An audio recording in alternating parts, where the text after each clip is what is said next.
반드시 합격하실 겁니다.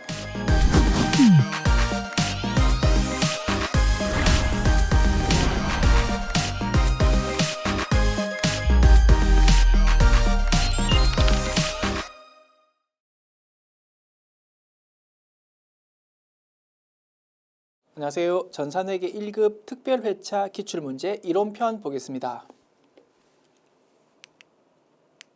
문제 1번. 다음 중 회계상 거래에 해당하는 것은 자주 물어보는 주제다. 그지요? 회계상 거래라는 건 무엇입니까? 자산, 부채, 자본, 수익, 비용의 증가 감소가 있고 그 금액을 측정할 수 있는 것을 말하고 요약하면 차변, 대변, 분계로 기록할 수 있는 것을 회계상 거래라고 부른다고 했습니다. 바꿔 말하면 차변, 대변, 분계로 기록할 수 없는 거는 회계상 거래가 아니다 이겁니다. 그래서 일상생활에서는 거래라고 부르지만 회계에서는 거래라고 볼 수 없는 것들이 있었다 이겁니다. 그거를 찾아보십시오 라는 문제다. 그지요? 자, 다음 중 회계상 거래에 해당하는 거를 찾아보랍니다. 오케이. 1번. 사무실의 임대차 계약을 1년 더 연장하기로 임대인과 구두로 합의했다. 이런 거 일상생활에서는 계약했다. 회계상 거래가 성립했다라고 부를 수 있겠지만 회계에서는 분계로 기록할 수 없다 이겁니다. 말로만 약속한 거는 오늘 당장 자산, 부채, 자본, 수익, 비용 증가 감소 전혀 없다 이겁니다. 따라서 이거는 분계로 기록할 수 없고 회계상 거래가 아니다 이거지. 2번. 종업원 급여를 100만 원 인상하는 것으로 근로계약서 작성했습니다. 이제 앞으로 미래에 월급 조금 더 올려주기로 했다 이겁니다. 월급은 언제 줍니까? 직원이 일을 했을 때 월급 주는 겁니다. 아직 일했다 안 했다? 안 했습니다. 약속만 한 거다 이겁니다. 그래서 이 부분 일상생활에서는 약속이 되었다. 거래가 성립했다라고 볼 수 있겠지만 회계에서는 거래 아닙니다. 회계상 거래 아닙니다. 분계로 기록할 수 없다 이거지. 자산, 부채, 자본, 수익, 비용 증가 감소 전혀 발생하지 않은 상태다. 3번. 상품 1,000만 원을 구입하고 대금은 현금으로 지급했다. 이거는 차변의 상품, 대변의 현금이라고 이렇게 회계 처리할 수 있다. 그지? 이거에 바로 회계상 거래이다 이겁니다. 정답은 3번. 4번. 거래처로부터 상품 5천만 원의 주문을 받았다. 여보세요. 전화 받았는데 상품 주문 전화였습니다. 꼭 알았다. 그러면 주문 받은 것만으로는 자산, 부채, 자본, 수익, 비용 증가 감소 전혀 없다 이겁니다. 그지? 만약에 계약금 명목으로 돈이 들어왔다. 그러면 이제 차변의 현금 또는 보통예금, 대변의 선수금 이렇게 이제 회계 처리하겠지만 돈 들어온 거 아니야. 그냥 단순히 전화만 받았다 이겁니다. 그거는 분계로 기록할 수 없는 거야. 그리고 회계상 거래 아니다. 됐지요? 그래서 핵심 포인트는 제시되어 있는 내용을 차변, 대변, 분계할 수 있니? 없니로 판단하는 것이었습니다.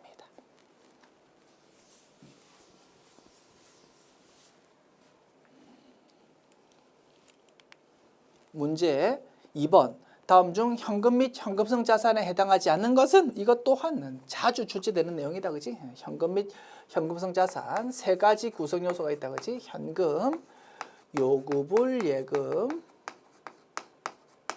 현금성 자산. 그리고 현금은 다시 두 개로 나눌 수 있다. 그지? 통화와 통화 대용 증권. 됐습니다. 통화는 지폐동전, 통화 대용 증권은 언제든지 돈으로 바꿔 쓸 수 있는 자기압 수표, 타임 발행 당좌 수표 이런 것들이 해당되었고, 요구불 예금은 보통 예금, 당좌 예금을 말하고, 현금성 자산은 국제, 공채, 회사채와 같은 채무증권이거나 또는 금융상품 중에서 취득일 기준으로 만기가 3개월 이내에 도래하는 것을 말한다고 했습니다. 됐지요? 자, 현금 및 현금성 자산에 해당하지 않는 것을 찾아보자. 타임 발행 당좌 수표 여기 해당한다 그지? 통화 대용 증권. 배당금 지급 통지표도 통화 대용 증권에 해당한다 그지? 수입 인지는 아니다 그지? 수입 인지 우표처럼 생긴 걸 말한다 그지? 어디에 관공서에서 서류 제출할 때 우표처럼 생긴 요 수입인지 구입하십시오라고 하면 그거 이제 돈 주고 구입하는 겁니다. 무슨 성격입니까? 세금 성격입니다. 요러한 신고 서식 제출하려면 세금 내십시오라는 의미다, 그지? 그 수입인지를 가지고 어디 가가지고 돈으로 바꾸려고 하면 바꿔집니까? 안 바꿔집니다. 이런 거는 비용으로 처리해야 되는 거야. 우편한 증서, 통화 대응 증권이다, 그지? 그래서 정답은 3번 되겠습니다.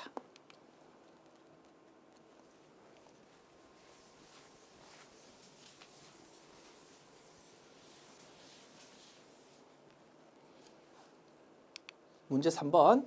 다음 중 재고자산에 대한 설명으로 옳지 않은 것은 1번. 설립선출법은 먼저 입고된 재고자산 매입액이 매출원가로 기록되므로 수익과 비용의 대응이 적절히 이루어지지 않는다. 맞는 내용이다, 그지? 설립선출법은 먼저 구입한 게 먼저 팔리다 보니까 기말 재고자산이 가장 최근에 구입한 따끈따끈한 물건으로 기록되더라, 그지? 그래서 기말 재고자산이 좀 정확하다, 시가에 가깝다라는 장점이 있는 반면 매출원가는 예전에 구입한 게 올해 비용으로 기록되다 보니까 수익 비용 대응에 있어서는 조금 약점이 있다라는 것이 단점이었습니다, 그지? 그래서 이거 맞는 내용이고 2번. 재고자산 평가 손실은 매출 원가에 가산한다. 그지? 3번. 재고자산 감모 손실은 정상 감모인지 비정상 감모인지로 나눈다고 했습니다. 정상 감모는 매출 원가, 비정상 감모는 영업의 비용으로 처리한다. 그지? 재고자산 감모 손실이 발생하면 모두 원가성이 있는 것으로 가정하기 때문에 모두 매출 원가로 처리한다라고 되어 있는데 이게 틀렸다 이겁니다. 감모 손실은 정상 감모만 원가성 있는 걸로 보아서 매출 원가, 비정상 감모는 영업의 비용으로 처리하는 거다. 틀린 지문은 3번 되겠고요. 4번. 후입선출법은 일반적인 물량의 흐름과 반대다. 나중에 구입한 게 먼저 팔린다라고 가정하니까 일반적인 물량 흐름과는 조금 반대일 수 있겠다. 그지? 맞는 내용이다. 정답 3번.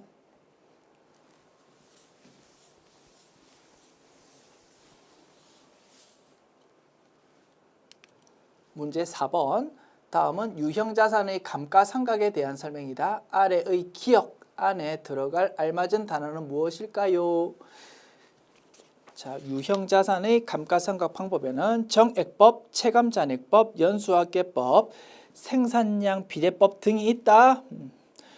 괄호, 기억이라는 것은 자산의 예상 조업도 혹은 예상 생산량에 근거하여 감가상각액을 인식하는 방법이다. 감가상각 방법은 해당 자산으로부터 예상되는 미래 경제적 효익의 소멸 형태에 따라 선택하고 소멸 형태가 변하지 않는 한 매기 계속 적용한다. 이거 별것도 아닌 거 엄청 길게 적었다, 그지? 무슨 감가상각 방법 중에서 무슨 방법입니까? 생산량 비례법이다, 그지? 내용 연수에 걸쳐서 예상되는 총 생산량 가지고 이제 매년 예상되는 생산량 기준으로 안분을 하자 이겁니다. 그것이 생산량 비례법. 정답은 4번 되겠습니다. 문제 5번. 당기 중 새로 취득한 건물과 관련하여 지출된 비용은 다음과 같다. 건물의 취득 원가는 얼마입니까? 유형자산의 취득 부대 비용에 해당하는 것은 이런 게 있습니다. 라는 거 공부했다, 그지? 그 내용입니다. 건물 매입가, 건물값 당연히 취득원가에 들어가고요. 취득 관련 중개수수료 뭡니까? 자산을 취득하는 과정에서 생기는 수수료, 세금, 운송료 이런 거 전부 다 취득 부대 비용이기 때문에 자산 취득 원가에 합산한다 이겁니다. 딱 하나 예외가 단기 매매증권 취득할 때 생기는 수수료만은 별도 비용으로 처리하자라는 건데 지금 묻고 있는 거 유형자산인 건물이다, 그지? 그러면 그런 예외 같은 거 신경 쓸 필요 없다, 그지? 취득 부대 비용에 해당한다 이겁니다. 수수료, 세금, 운송료 이런 거. 건물 취득하려면 세금 내야 됩니다. 이름이 취득세, 이것도 취득 부대 비용. 관리비는 뭡니까? 취득할 때 생기는 지출 아닙니다. 건물 취득한 이후에 보유 단계에서 생기는 지출입니다. 이런 거는 비용 처리하는 거지. 비용 처리하는 거고 취득 원가에 합산하는 거 아니다. 재산세 뭡니까? 세금 내는 건데 이거는 취득할 때 내는 세금 아닙니다. 보유하고 있을 때 내는 세금이다. 취득 원가로 처리하는 거 아니다. 보험료, 건물 가지고 있는데 이제 불나면 안 되니까 화재 보험 같은 거 들 수 있다, 그지? 이거 뭡니까? 취득할 때 내는 돈 아닙니다. 보유하고 있는 동안 드는 지출입니다. 그래서 밑에 있는 세 개는 비용으로 처리한다 이겁니다. 아시겠죠? 우리가 열심히 공부했던 부분입니다. 그래서 보유 단계에서 발생하는 지출은 취득원가 아니고 비용으로 처리한다라는 거, 그지? 그거를 물어보는 문제다. 그래서 정답은 위에 있는 세 가지 항목을 합한 3,150만 원이 되겠습니다. 정답 2번.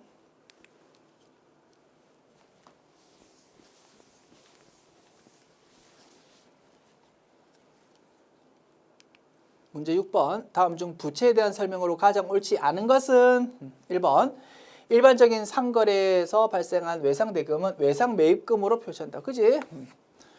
2번. 선수금은 일반적인 상거래에서 미리 받은 금액이다. 선수금은 미리 받은 금액을 말한다. 그지? 그런데 사실은 일반적인 상거래이든 일반적인 상거래 아니든 전부 쓸 수 있는 겁니다. 좀 어설픈 지문인데요. 세모라고 표시할까? 그지? 다음 지문 봅니다. 미지급금은 일반적인 상거래에서 발생한 것으로 지급기일이 도래한 확정 채무이다. 이게 확실하게 틀렸다 이겁니다. 미지급금은 부채인데 언제 사용한다고 했습니까? 일반적인 상거래 이외의 거래에서 사용한다 이겁니다. 그지? 일반적인 상거래라는 것은 동의어 무엇이라고요? 우리 회사의 주된 영업활동을 의미한다. 그지? 우리 회사 주된 영업활동은 뭡니까? 원재료 구입해서 제품을 파는 것이 우리 회사 주된 영업활동입니다. 원재료 구입할 때 외상으로 구입했다고 그때 대변을 외상 매입금으로 회계 처리한다 이겁니다. 일반적인 상거래이기 때문에. 그런데 미지급금은 언제 쓴다고? 일반적인 상거래 이외의 거래. 예를 들어서 유형자산을 구입한다든가, 그지? 그런 경우에 쓰는 것이 미지급금 계정 과목입니다. 그런데 미지급금 계정 과목이 일반적인 상거래에서 발생한 뭐 어쩌고 저쩌고다라고 설명하고 있으니까 이게 확실히 틀린 내용이다. 아시겠죠? 우리 본문에서 열심히 강조했던 부분이 출제된 겁니다. 정답은 3번. 4번. 부채는 1년 기준으로 유동과 비유동으로 나눈다. 그지? 그래서 2번 지문이 좀 어설픈 이런 문구가 있지만 답은 충분히 찾을 수 있는 겁니다. 그래서 문제 내용을 보니까 가장 옳지 않은 것, 요거는 옳지 않기는 옳지 않은데 어설프게 옳지 않은 거고 가장 틀린 거는 요 3번이 된다 이겁니다. 대체 문제가 좀 지저분할 수 있다, 그지? 됐습니다.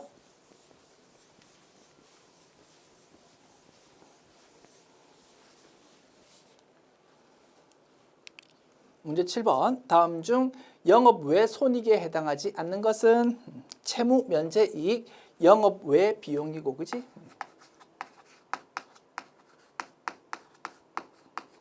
기부금 영업 외 비용이고, 매도 가능 증권 평가 이익 뭡니까? 기타 포괄 손익 누계액입니다. 뭐라고? 자본이라고. 유형자산 처분 손실 영업의 비용.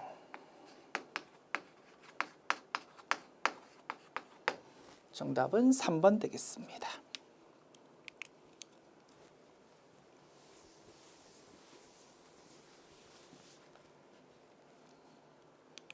문제 8번. 다음의 자본의 분류 항목 중 나머지 색과 성격이 다른 계정 과목을 고르십시오. 자기주식 처분이익 자본잉여금, 주식 발행 초과금 자본잉여금, 감자차익 자본잉여금, 이익준비금 이익잉여금. 됐지요? 정답은 4번.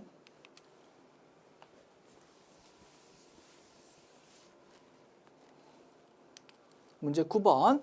다음 중 개별 원가 계산에 대한 설명으로 옳지 않은 것은 다품종 소량 생산 또는 주문 생산에 적합하다. 그지? 2번. 실제 원가 계산에서 제조 간접비는 예정 배부액을 사용해서 원가를 계산한다. 틀렸다, 그죠? 자, 제조간접비를 예정 배부액으로 사용하는 것은 개별 원가 계산 중에서 뭐라고? 정상 개별 원가 계산이 된다 이겁니다. 실제 개별 원가 계산은 제조간접비를 실제 배부액으로 사용할 거다, 그지? 2번이 틀린 지문이다. 3번 제조간접비 배부가 제일 중요한 과제다, 그지? 4. 제품별로 손익분석 및 계산이 용이하다. 제품별 요거를 다른 말로 잡 오더별로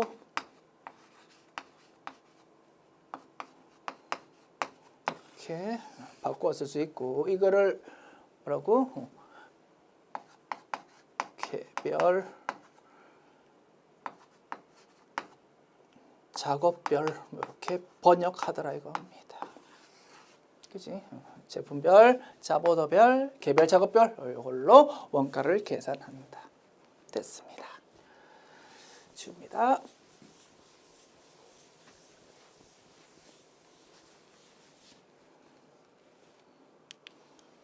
문제 10번. 다음 자료를 통해 알 수 있는 가공 원가는 얼마입니까? 가공 원가 의미는 뭡니까? 직접 노무비 플러스 제조 간접비를 말한다.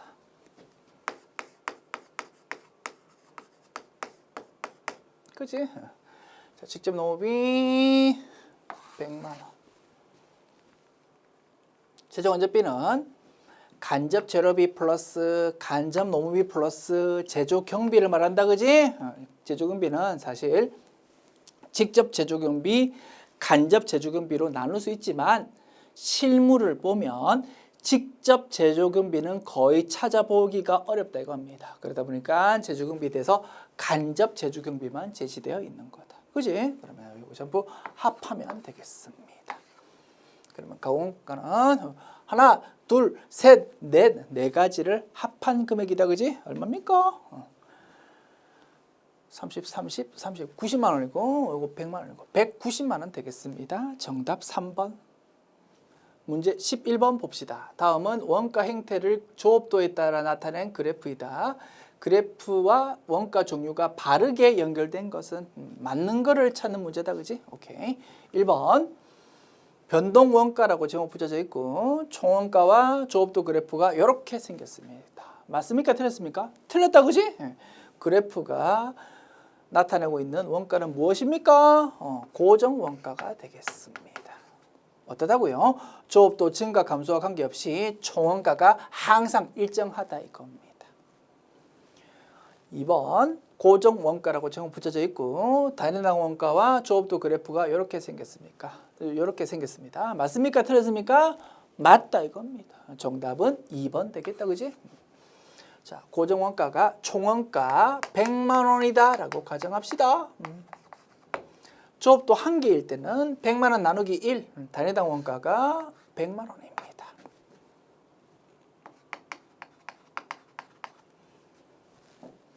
조업도가 두 개다. 그러면 100만 원 나누기 2, 단위당 원가가 50만 원입니다. 조업도가 세 개다. 100만 원 나누기 3, 33만 3,333원. 그지? 이렇게 계산됩니다. 그지? 그래서 처음에는 훅 떨어지고 나중에는 완만하게 떨어지는 이런 형태가 된다 이겁니다. 그지? 정답은 2번. 자, 3, 4번 확인합니다. 자, 준고정 원가라고 제목 붙여져 있고 그래프가 이렇게 돼 있네. 조업도와 총원가 그래프가. 이거 뭡니까? 그래프가 나타내는 것은 변동 원가가 되겠습니다. 조업도 증가함에 따라서 비례적으로 총원가가 쭉 증가하는 거다. 그다음 마지막 그래프 준변동 원가라고 제목 붙여져 있고 총원가와 조업도 그래프가 이렇게 생겼네요. 이거 의미하는 원가는 뭐라고? 계단 원가, 즉 준고정 원가다 이겁니다. 다른 말로 계단 원가라고도 부릅니다. 그지? 그래서 맞는 거는 2번이 되겠습니다. 됐지요? 맞는 거는 2번이 되겠다.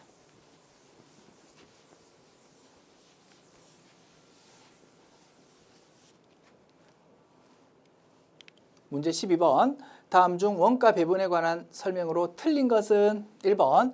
원가 배분 기준에는 인과관계 기준, 수혜 기준, 부담 능력 기준이 있다. 그지? 2번.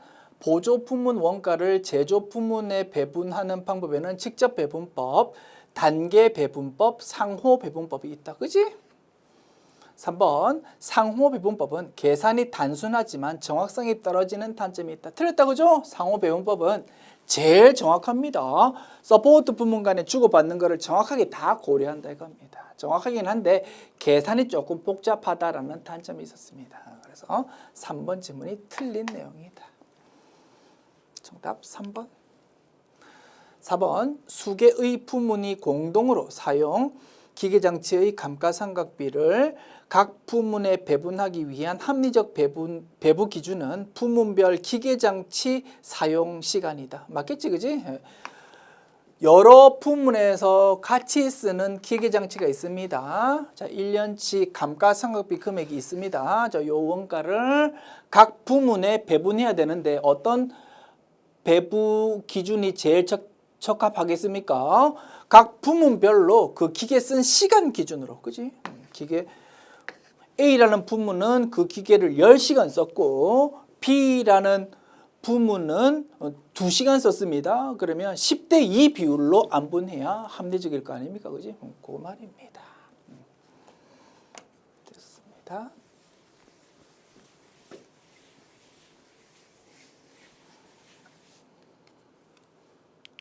문제 13번. 다음 중 부가가치세법상 용어의 설명으로 옳지 않은 것은 1번. 재화란 재산 가치가 있는 물건 및 권리를 말한다. 그지? 2번. 그래서 눈에 보이지 않는 것도 재화라고 볼 수 있다고 했습니다. 2번. 용역이란 재화 외에 재산 가치가 있는 모든 영무와 그 밖의 행위를 말한다. 맞겠지 뭐. 3번. 사업자란 사업상 영리 목적으로만 독립적으로 재화 또는 용역을 공급하는 자를 말한다. 틀렸다 그죠? 영리 여부 따지지 않는다고 했습니다. 그래서 영리 목적으로만 요 문구 때문에 틀렸다 이겁니다. 정답은 3번이고 4번. 일반 과세자란 간이 과세자가 아닌 사업자를 말한다 라고 되어 있습니다. 3번이 확실하게 틀린 지문이다. 그지? 정답은 찾는데 어려움 없고 4번 지문도 약간 어설프다. 그지? 우리 부가가치세법에서 말하는 사업자는 자, 과세와 면세로 나눈다 이겁니다. 면세는 부가가치세법에서 사람이 아닌 걸로 본다. 그지? 그래서 과세 사업자에 대해서만 열심히 언급하고 있습니다. 일단 사업자는 과세인지 면세인지로 나눠야 돼. 그리고 면세 사업자는 이제 노터치야. 부가가치세법에서. 그리고 이제 과세 사업자는 다시 두 개로 나눈다. 그지? 일반 과세자와 간이 과세자로. 그래서 일반 과세자란 간이 과세자가 아닌 사업자라고 하는 것보다 과세 사업자를 말한다라고 하는 것이 정확한 문구일 겁니다. 그지? 그래서 정답은 어차피 3번이지만 4번 지문이 좀 어설프거든요. 그래서 교재 수록할 때는 사업자를 이렇게 고쳐서 과세 사업자다라고 이렇게 고쳐서 수록하겠습니다. 그러면 이제 문제가 깔끔해진다. 그지? 정답은 3번 되겠다. 주입니다.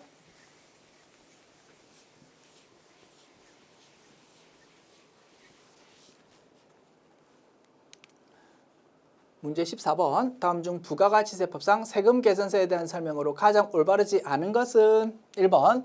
수입세금 계산서는 세관장에 발급한다. 그지? 물건 수입할 때 세관장으로부터 우리는 수입세금 계산서 받습니다. 2번. 판매자가 발급하는 것이 원칙인데 특례에 따라서 매입자도 세금 계산서 발급할 수 있더라. 그지? 그래서 이런 거를 매입자 발행 세금 계산서라고 불렀습니다. 3번. 세금 계산서는 원칙적으로 재화 또는 용역의 공급 시기에 발급한다. 그지? 이게 원칙이고 이제 예외가 선세금 계산서, 후세금 계산서라는 것이 있었습니다. 4번. 수탁자가 재화를 인도할 때는 수탁자 명의로 세금 계산서 발급한다. 틀렸다 그죠? 우리 회사가 홈쇼핑에 물건 팔아주세요라고 맡겼습니다. 그래서 홈쇼핑이 우리 물건 광고해서 팔았다 이겁니다. 우리는 이제 물건 판매되었을 때 수익을 언제 인식합니까? 홈쇼핑이 우리 물건 팔았을 때 우리는 매출 인식한다고 했습니다. 부가가치세법도 동일하게 접근합니다. 회계랑 그지? 홈쇼핑이 우리 물건 팔았을 때 우리는 세금연서 발급한다 이겁니다. 그때가 공급 시기이기 때문에 누가 발급합니까? 우리가 발급합니까? 홈쇼핑이 발급합니까? 우리가 발급합니다. 우리 물건 판 거다. 우리 매출이 될 겁니다. 그지? 당연하다. 그래서 홈쇼핑에 맡겨서 물건 파는 위탁 판매의 경우 우리 공급자는 누구 이름? 우리 회사 이름. 물건 맡긴 위탁자 이름으로 발급하는 것인데 수탁자, 홈쇼핑 이름으로 발급한다고 했으니까 틀렸다 이겁니다. 됐지요? 정답은 4번.